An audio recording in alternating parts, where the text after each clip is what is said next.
if I can have your attention, I want to welcome you to the Corinthus Veritatum Colloquium on the intersection of faith with thought and life. And today, as you might know, is Lincoln's birthday. And so we're going to celebrate by investigating the impact of the Civil War on Lincoln's faith. We're very fortunate to have with us Dr. David Willard, a new faculty member, just joined us in September from North Carolina University, where he earned his PhD in American history. Now, while he was there, he was awarded the very prestigious Jacob Javits Fellowship. And this fellowship is awarded by the U.S. Department of Education to the top 50 graduate students in the country.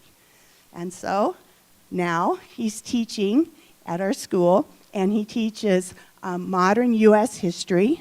He teaches capitalism, the history of capitalism and democracy, the history of, got to check this one out, Civil War. Yeah, go figure, Civil War. In addition to that, he's done some publication. He's published a piece on the tension between loyalty and the law in the Civil War and Reconstruction. And he's working on a book about how the relationships between Confederate soldiers and their home communities changed between 1860 and 1880. Besides these impressive facts, here's a fun one. Namely, he's a native Virginian, and he's convinced that skiing, there's only one legitimate way to ski, and that's on water being pulled by a boat. So please join me now in welcoming Dr. Willard.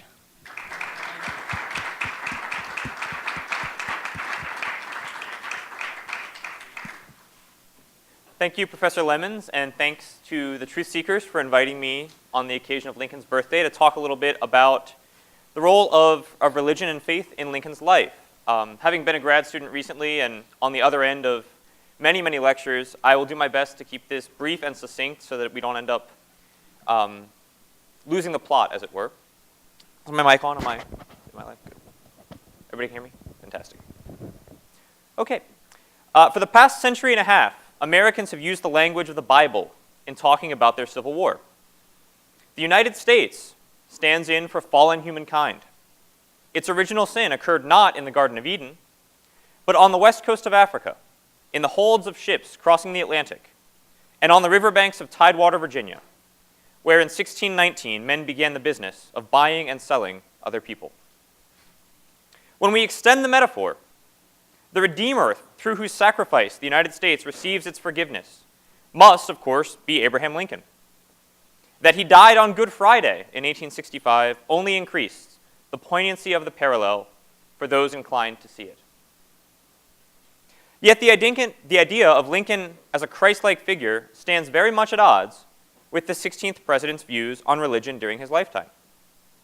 Indeed, throughout most of his life, Lincoln kept his distance from Christianity and from all formal religion.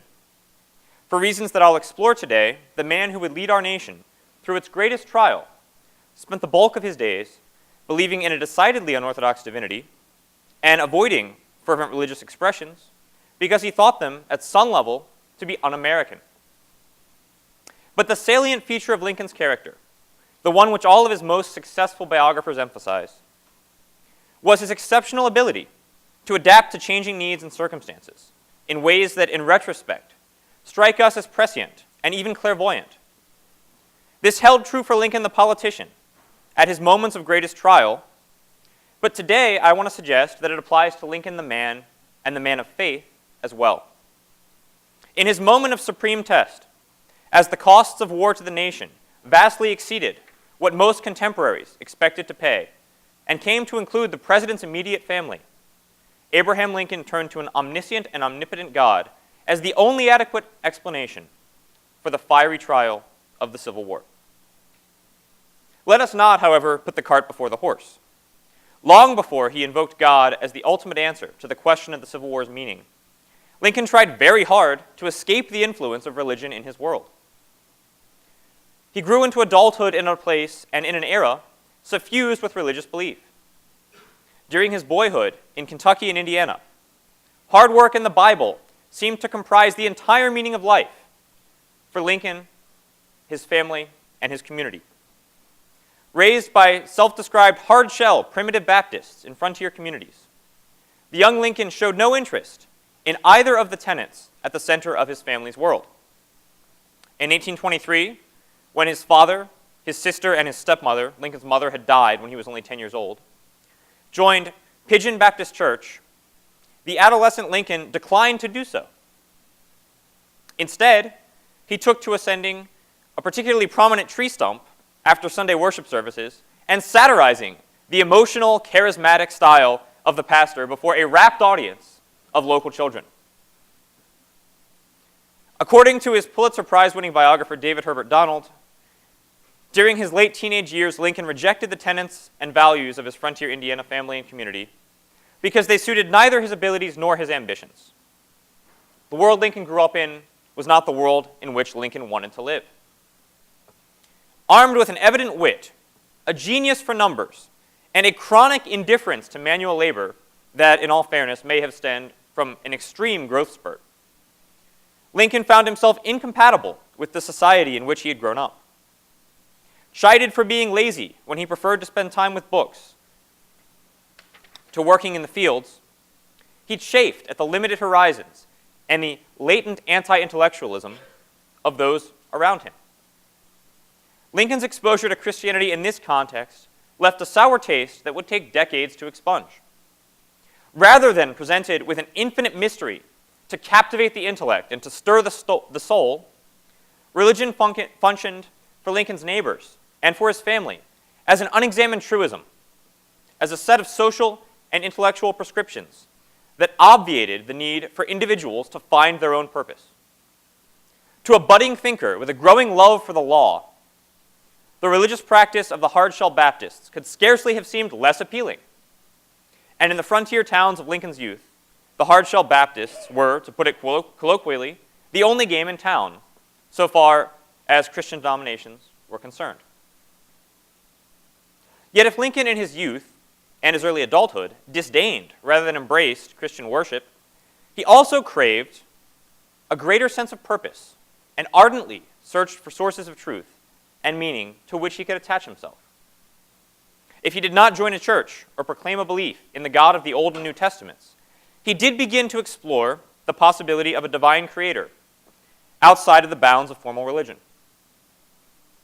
In doing so, Lincoln drew inspiration from the deistic writings of Thomas Paine, who in his great work, The Age of Reason, suggested the existence of an all-wise providence who, having endowed man with the capacity for reason and structured an orderly universe, declined to intervene in the affairs of the world and showed no concern for the concepts of either sin or salvation.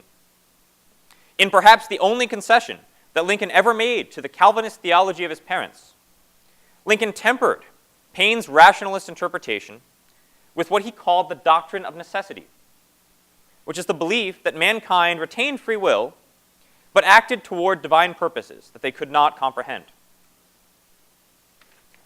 As Lincoln later explained it, quote, "The human mind is compelled to action or held in rest by some power over which the mind itself has no control."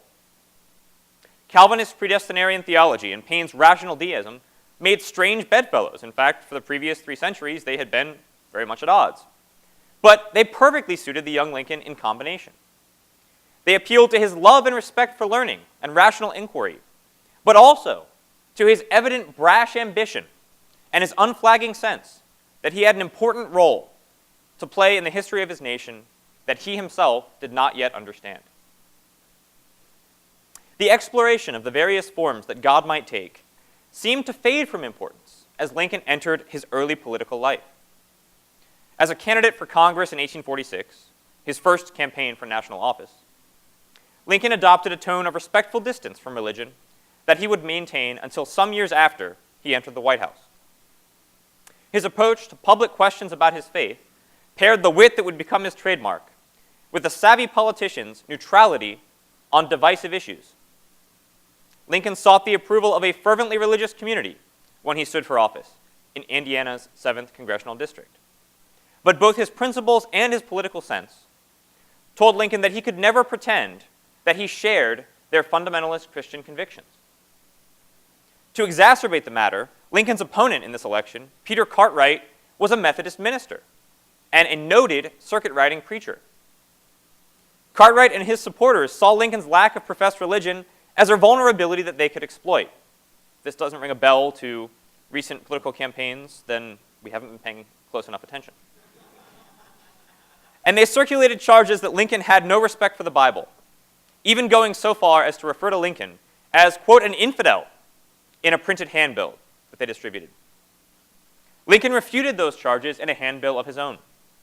As befit his developing style as a writer and an orator, the future president addressed his constituents in direct and simple prose, but carefully redirected the question to suit his own ends.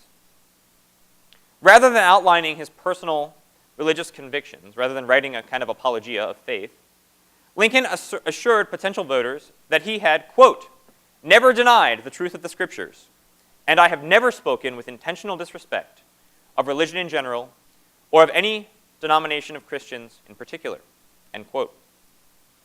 He followed by stating that he did not think that he could be brought to support a man for office whom I knew to be an open enemy of or scoffer at religion. This approach subtly centered the question on points on which Lincoln and his community agreed. The political genius is already evident.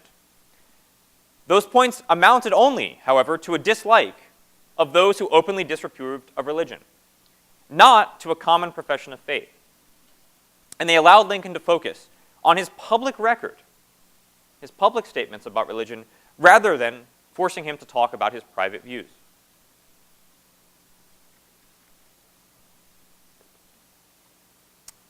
The solemn prose of political declarations only captures half of the story of Lincoln's success as a young politician, however, and likely would have only had a limited appeal if that had been all there was to the young man from the frontier. But this prose coupled perfectly with the reputation that Lincoln was already cultivating for a folksy wit that could flummox and silence even his most ardent critics. According to Lincoln's multi-volume biographer Carl Sandburg, during this same 1846 election, Lincoln attended a revival featuring his nemesis Cartwright. Remember, he's his congressional opponent. In the typical charismatic style of circuit-riding preachers, Cartwright ended his exhortation to embrace salvation by asking all who intended to go to heaven to rise from their seats. Most in attendance did so. Great surprise, right? He then enjoined those who intended to spend eternity in hell to stand, and, again, great surprise, received a less enthusiastic response. Lincoln kept his seat during both questions, which did not escape the attention of Cartwright. The preacher, seeing a chance for political gain, put Lincoln on the spot. Quote, Mr. Lincoln, you have not expressed an interest in going to either heaven or hell, Cartwright declared. May I inquire as to where you do plan to go? Some of you know the punchline, apparently. To this, Lincoln responded, quote, I did not come here with the idea of being singled out. But since you ask, I will reply with equal candor. I intend to go to Congress. The lanky politician did not indicate which of those internal destinations he thought more closely resembled the House of Representatives. Lincoln won in 1846, but his time in Congress proved to be short-lived. His demise, ironically, was caused by the same issue that would eventually propel him to the highest office in the United States, the spread of slavery. Opposing the Mexican War as a land grab that only served the interests of Southern slaveholders by opening the Southwest to the peculiar institution, as it was then called, Lincoln lost his 1848 re-election bid amidst an outpouring, a furor of militaristic nationalist sentiment. Yet the defeat did not deter Lincoln, who began to condemn slavery as a moral evil that tainted the character of the United States. To critique slavery on moral grounds, however, required Lincoln to find a source of unequivocal truth, a point of reference that would allow him to contrast the depravities of an inhumane institution against an ideal system of ethics and behavior to which Americans aspired. Lincoln found this language in a hybrid source. He spoke with the rhetoric of Protestant Christianity in words that might not have surprised a Peter Cartwright. But his references, his source of inspiration, came not from the Bible or from the religious doctrine of any church, but rather from a canon more sacred to Lincoln. During the 1850s, as Lincoln grew from a state representative into a national figure, and eventually to become the leader of the Republican Party, his church was the United States. His sacred text, the Declaration of Independence, and his source of faith, the enduring dream of a free American republic. In 1854, as Congress debated the Kansas-Nebraska Act, that would give the residents of these new American territories the right to decide for themselves if they wished to live in a slave or a free society, Lincoln illustrated this combination of rhetoric and source. He wrote that, quote, "If the Negro is a man, why then my ancient faith teaches me that all men are created equal, and that there can be no moral right in connection with one's making a slave of another." The language of ancient faith found purchase in a religious society that largely drew its principles from deep-seated Christian beliefs.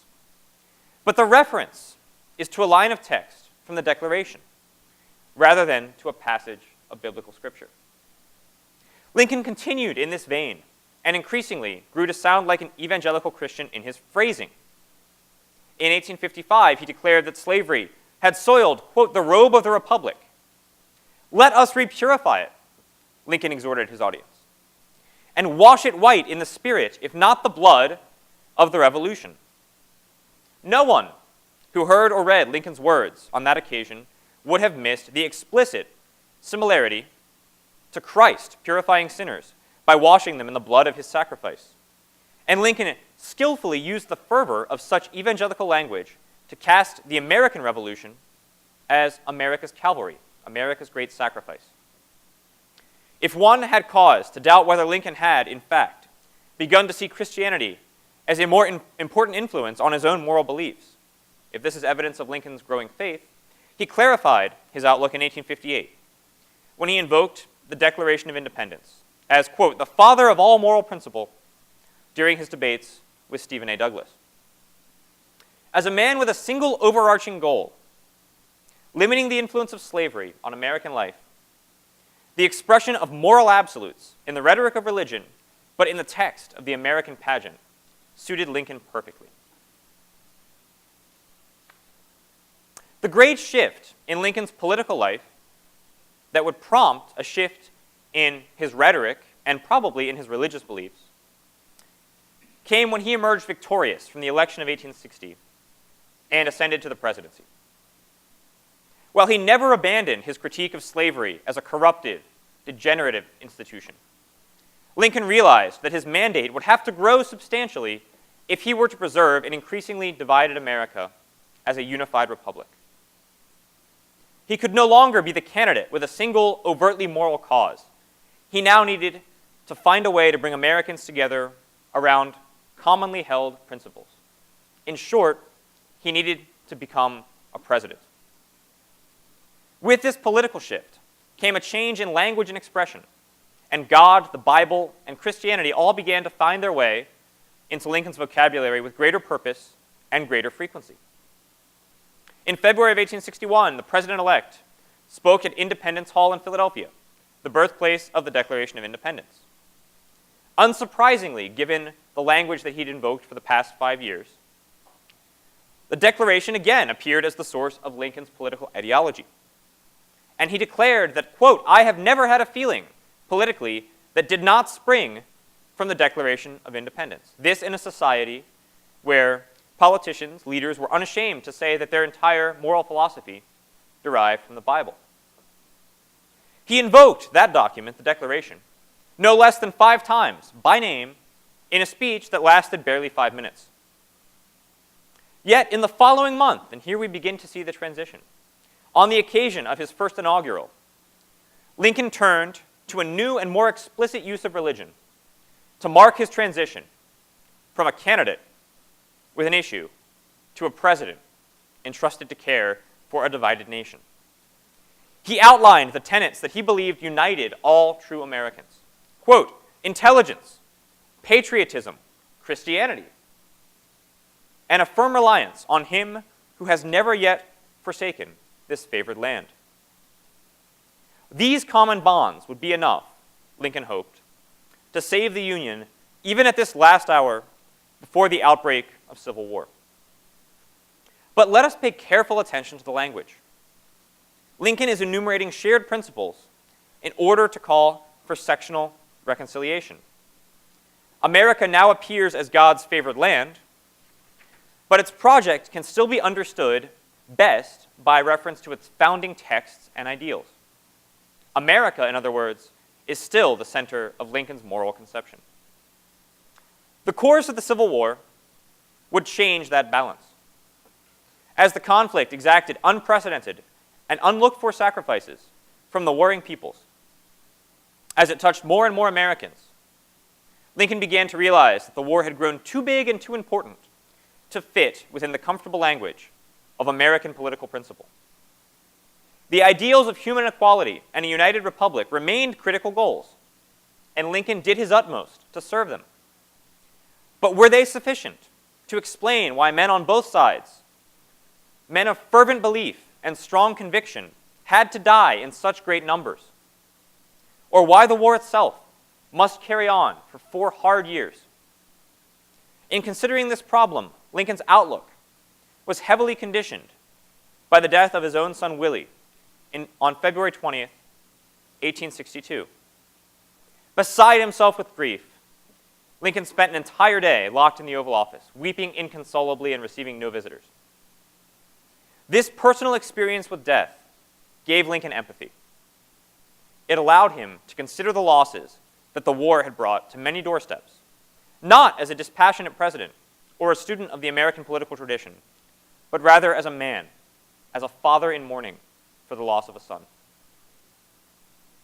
Accordingly, Lincoln's outlook on the war transformed entirely, from one in which the suffering and death wrought by the conflict served a clear purpose, into one in which the purpose of such travails was too great to comprehend, from a world in which suffering had a clear end to a world in which suffering was unknowable and its purpose incomprehensible to mere men. This vision found its greatest expression in Lincoln's greatest speech, his second inaugural address, given on the eve of the war's conclusion in 1865. Since my words are a poor substitute for those of America's greatest presidential orator, allow me to quote from it at length, if you will.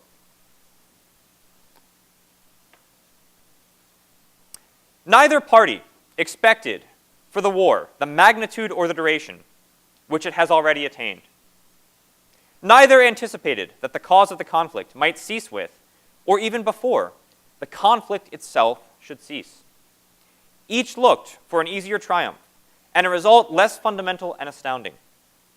Both read the same Bible and pray to the same God, and each invokes his aid against the other. It may seem strange that any man should dare to ask a just God's assistance in wringing their bread from the sweat of other men's faces. But let us judge not, that we not be judged. The prayers of both could not be answered. That of neither has been answered fully. The Almighty has his own purposes. Woe unto the world because of offenses, for it must needs be that offenses come, but woe to that man by whom the offense cometh. If we shall suppose that American slavery is one of those offenses, which, in the providence of God, must needs come, but which, having continued through his appointed time, he now wills to remove, and that he gives to both North and South this terrible war as the woe due to those by whom the offense came, shall we discern therein any departure from those divine attributes which the believers in a living God always ascribe to him? Fondly do we hope, Fervently do we pray that this mighty scourge of war may speedily pass away. Yet if God wills that it continues until all the wealth piled by the bondsmen's 250 years of unrequited toil shall be sunk, and until every drop of blood drawn with the lash shall be paid with another drawn with the sword. As was said 3,000 years ago, so still it must be said, the judgments of the Lord are true and righteous altogether. In the second inaugural, Lincoln did something he'd never done before in a major political speech, and something he'd never done, to the best of the historical record's ability to tell us, in private correspondence. He consigned into the hands of an almighty God the task of imbuing the Civil War with its ultimate meaning. The president, seeking a tone that would conciliate the North and the South and bring black and white and men and women together around a shared experience of suffering and loss, differed sharply in his interpretation of the war's meaning and its theological significance from almost every religious leader in either the Union or the Confederacy. During the course of the war, both sides wrote jeremiads on the theme that God would reward his chosen people, by which they meant their own section of the country, with victory, so long as they remained faithful to him. Lincoln saw clearly the destructiveness and vanity in such assertions as a betrayal of the magnitude and the meaning of this great conflict. In the second inaugural, he made it plain to the warring regions that the war was not about God choosing sides. Instead, it was a ritual of purification in which both sides must share the cost in order that God's greater purposes might be achieved. In conclusion, I'd like to talk about where I've gotten the text that I've used to discuss Lincoln's faith. I've paid close attention to Lincoln's own words, and I've avoided what other people had to say about him, particularly after his death. All right, there's a reason for that. There's a lot of speculation about Lincoln's religion in the couple of decades following his assassination. All right, and people in those decades tend to see precisely what they wanted to see. John Nicolay, Lincoln's personal secretary, perhaps his closest confidant during the war years, and William Herndon, his law partner back in Illinois, both wrote extensively about how Lincoln had no personal religion, had no personal faith or convictions that they had ever heard him express or had ever witnessed him invoke.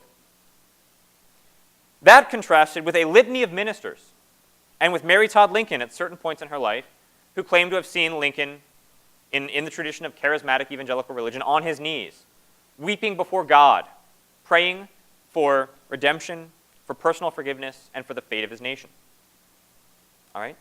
There's no primary source evidence that can confirm any of these happenings to the best of my knowledge.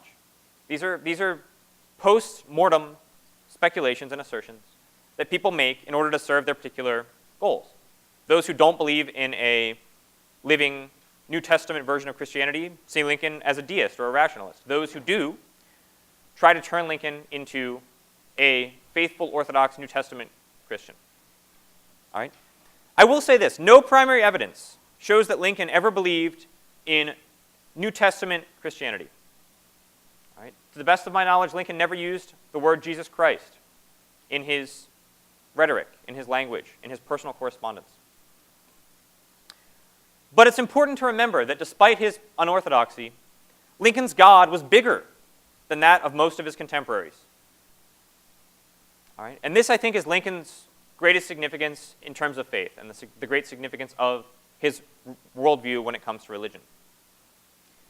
When others were writing jeremiads about God's chosen people and believing that even the greatest costs were simply tests of Union or Confederate fidelity, and that their only reward, the only reward that would be great enough to meet those sacrifices, was victory for one side or the other, Lincoln looked beyond this. Lincoln looked to a suffering nation in which both sides and multiple groups of people had made unprecedented sacrifices. His understanding of faith derived from this reality and was best expressed in the second inaugural. Lincoln, in short, was bigger than his contemporaries on the subject of God's role in the Civil War. And this made him and his faith great. Thank you.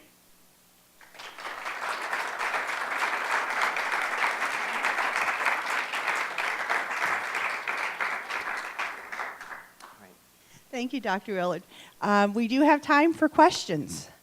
Flag me and I'll pass you the mic. Questions.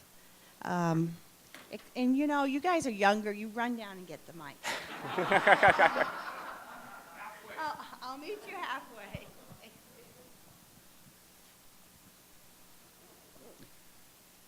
You mentioned, does this work? There you go.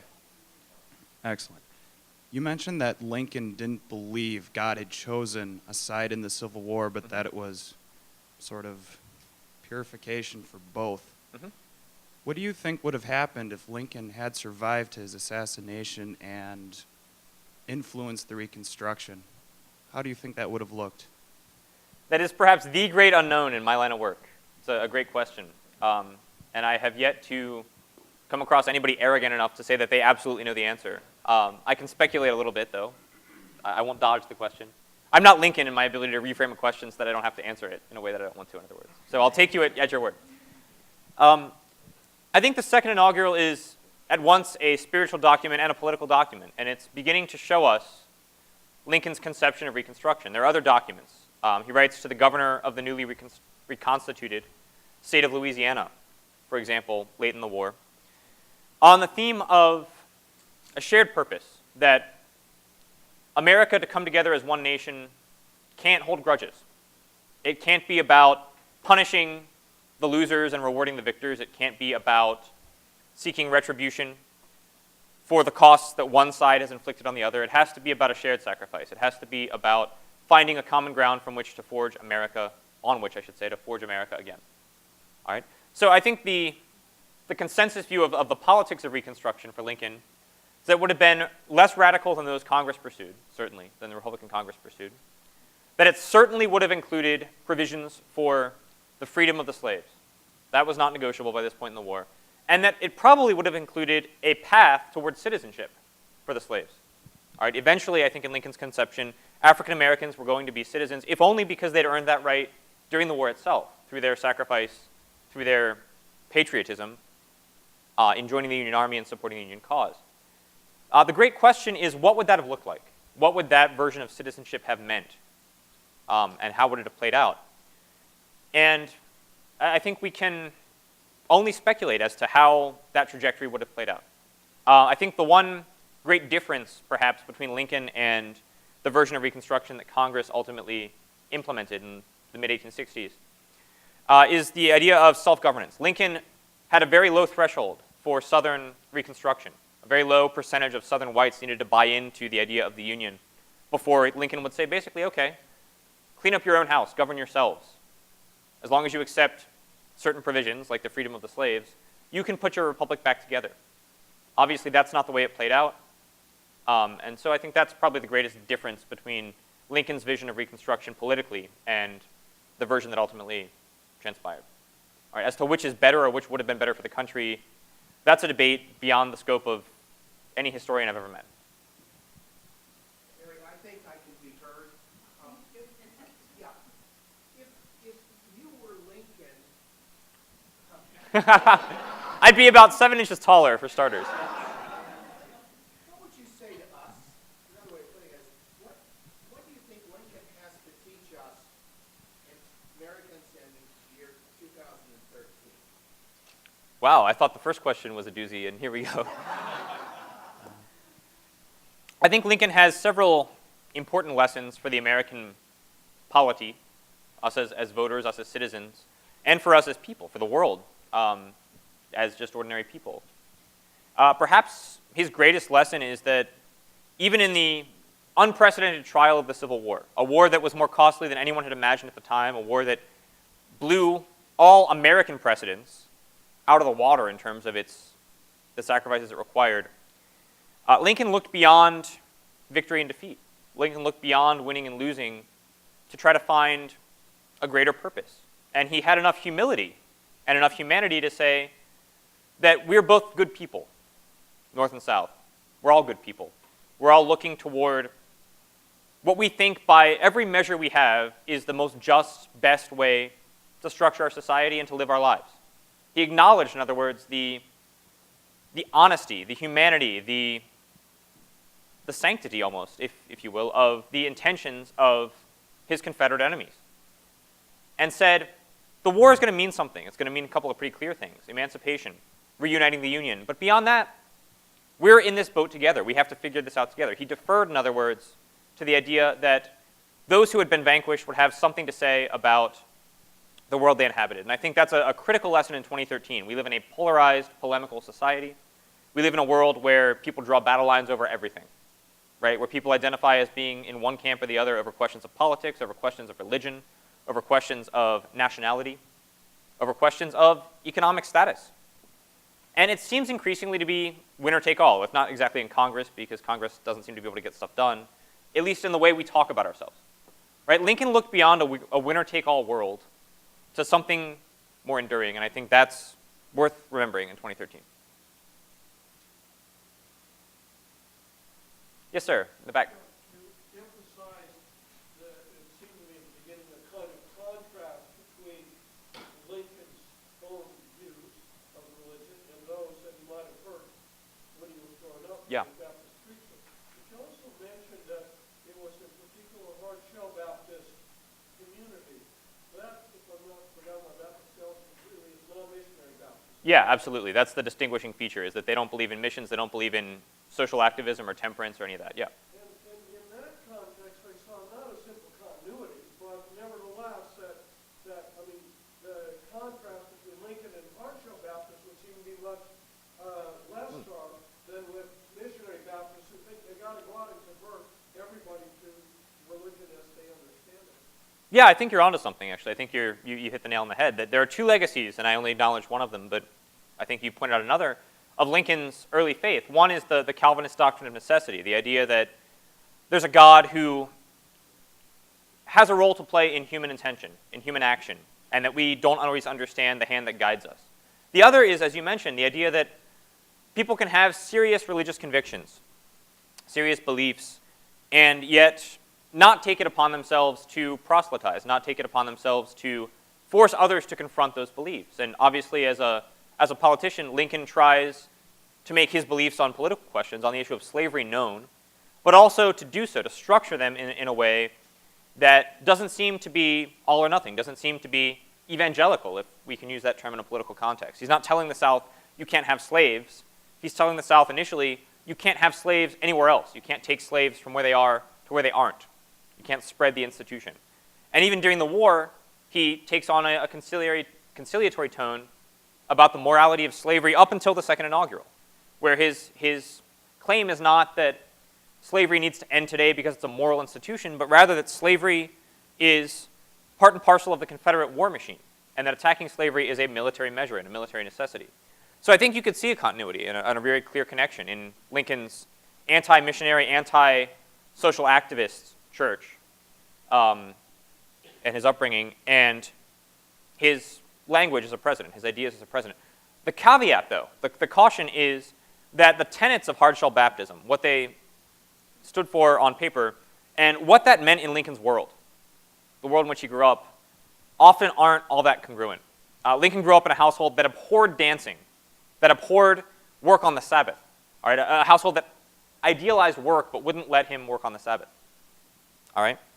He grew up in a household and a community in which the great answer to almost every question of life was abstinence or fear or disdain. Dancing, for example, was a moral evil. And again, the emphasis not on evangelicalism, not on going out into the world and spreading this message, but rather on self-control and self-regulation and abstinence, I think did strike a pretty jarring chord with a curious, intellectual, ambitious Lincoln. So the legacy there is tough to suss out, but I think you're onto something. Well, we do have time for one more question, if there's out there. Thank you. Doctor, you spoke that when Lincoln became president, he had to sort of almost compromise on some of his religious beliefs. Did that affect his slavery beliefs as well? Could you speak on that? Sure. Eric Foner is the one you want to talk to. He wrote a book called The Fiery Trial, from which I cribbed the title for my lecture, which is centered around the issue of slavery in the Civil War in Lincoln's consciousness. All right. As to whether Lincoln's morality on the question of slavery changed during the war, is that what you're asking me, essentially? Yes. I don't believe it did. I think Lincoln, in his heart and at the core of his conviction, and his private correspondence bears this out, was always an enemy of slavery, always saw slavery as a moral evil and even as a sin on the American body politic. That looked different at different times. What that meant in Lincoln's political world looked different at different times. And at times, even as president, Lincoln had to moderate the influence of that conviction on his presidency, right? He had a taxonomy. Like most people who are thinking rational beings, Lincoln had a set of priorities that were not always compatible. And his greatest priority as president was to preserve the Union, right? He said famously, if I could preserve the Union by freeing no slaves, I would do it. And if I could preserve the Union by freeing every slave, I would also do it. All right, so his political rhetoric, his political objectives certainly do change as the needs of the war dictate. Right? By 1863, for example, Lincoln's able to say, I guess 1862, the fall of 1862, he's able to say that I'm going to strike a blow at slavery because it will end this war more quickly, bring it to a swifter conclusion. He couldn't have said that in 1860 or 1861. The politics of his own region of the country and certainly of the South wouldn't have allowed it. And the course of the war would not have allowed it. All right? But as to whether Lincoln's ultimate conviction that ending slavery was a moral good or that slavery itself was a moral evil, I don't think he ever expressed much doubt on that. All right, remember the language of the Declaration, right? It's a sacred document for Lincoln, and it is unequivocal in its assertion that all men are created equal. Right? Lincoln never wavered, I think, from that conviction, and I think he believed it true. There's a caveat there, too. I'm a historian, so I can't really give any meaningful, well-spoken answer without putting footnotes on it.